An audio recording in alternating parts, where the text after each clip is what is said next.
It's all about Nick and friends today. The good, the bad, and the indifferent friends. Some very powerful moments, a heap of fun, and a few fights. We also get to see Nick and Charlie really starting to build something together. I have always loved this episode of Heartstopper, so let's dive in and see why. Friends. Given the episode is around friends, let's set them all up as we haven't really spoken about them in depth for a while. We will be looking at where they are at this point in the show, not where they may go from here. Let's start off with our good friends, Isaac and Elle. Isaac has to be one of my favourite side characters in the whole show. He is quiet but perceptive, and this leads to some funny moments. He has this way of diffusing a moment, like kicking over the Monopoly board, to stop Charlie and Tao fighting over it.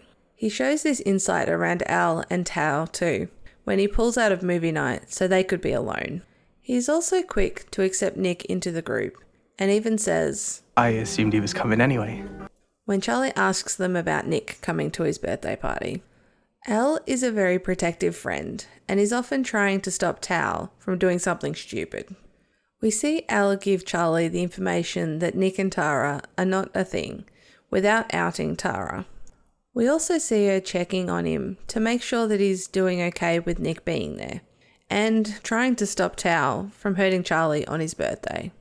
She was also the first to speak to Nick at the bowling party.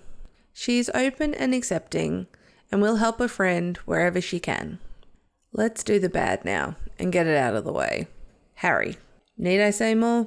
Okay, fine. He is loud, obnoxious, and up in everyone's business, for no apparent reason. He seems to take pleasure in picking on people and pushing them into things he finds amusing. So why is he on the friend list? Well, technically, he is a friend of Nick's still in this episode, so he needs to be here. For now. Since we met him, he has been all up in Nick's business, trying to set him up with Tara and Imogen. Then when Charlie joins the rugby team, he starts in on him too, suggesting that players on the other team fancy him. He's always hanging on to people as well, so he cannot be ignored. In this episode, we see Nick stand up to Harry and call him out for behaving like such a bully. But when Harry throws out, "You gay for them?" Nick shuts down again. Just like at Harry's party, Nick is not yet ready to fully stand up to him. He's close though. Give it 2 more episodes. Make sure you're subscribed so you don't miss it. Indifferent friends. I really should put both of them in the best friend category, but they do things that annoy me too much to call them that just yet. And some of their actions also border on mean, so here we are. Imogen was hard to place, but at this point of the story, she has to go here. We see that she is a perceptive friend of Nick's, as she notes him messaging Charlie, and when he's in a good mood after the kiss. But she also has a tendency to manipulate him into situations he cannot get out of without hurting her, like asking if Nick is going to invite her to Harry's party, and asking him out in front of everyone. She is also quick to throw him under the bus when she says, "I just think I can do better," when they didn't end up going on their date. I think the reason I put her here though, as opposed to being a bad character, is that she has best friend potential. She takes Nick's rejection very well in the moment, and is still there as a friend afterwards. She really does seem to care about Nick as a friend. Tao. Okay, hear me out. I think he is an amazing best friend, but he goes about some things the wrong way, and is often hurting Charlie when there's no need to. I know what you're all saying. It's because Tao is not aware that Nick is not straight, and that he is just trying to protect his friend. But you tell me if you want a friend that needs the warning. Sorry in advance if he says anything rude to you. That's just the way he is. Okay, I do believe that most of Tao's actions are coming from a good place. We learn in this episode that Tao is afraid of being alone, and this does drive many of his actions. But we also learn that he is trying to protect Charlie from the threat of Nick as he sees it. I just don't like seeing him mess with you. He believes that Nick is trying to take Charlie away from him, and is using Charlie, both of which Tao is determined to prevent. The problem is that he goes about it in the wrong way. He goes behind Charlie's back to get secondhand details on Nick liking Tara and sharing it as fact just after Charlie voices that Nick might not be straight. And when he overhears Nick agreeing to the date with Imogen, he should ask Nick about it. Instead, he immediately assumes the worst and confronts Charlie with the information on his birthday, no less. I know Charlie and Tao are okay at the end of the bathroom conversation, but that has more to do with Charlie's actions than Tao's, and there are better ways of handling this. But I'm probably expecting too much from a 15-year-old here. Sometimes I forget that. Okay, that's our friend group for this episode. So now let's look into Nick and Charlie. Charlie takes a bit of a step back in this one, but he does have some great moments. First is him asking his friends if it's okay for Nick to come to his birthday party. He's showing respect to his friends, and he doesn't want to just assume and invite Nick. He doesn't want to make it weird for them as they don't know him that well, and they in turn are supportive, if a little reluctant, for Nick to be there. Then we have the little finger taps to get Nick's attention in class. I do kind of wonder why he didn't ask Nick to his birthday before class started, but I can't think about that right now, as this moment is too cute.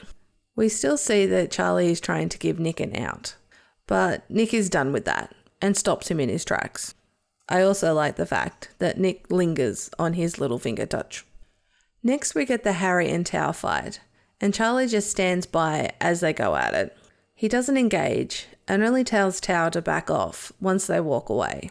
Tao wants to fight and protect them both, but Charlie states, It's more complicated than that. It's not them versus us. in this moment he is trying to help Nick, as he knows Nick is in a tough place with everything that he is going through.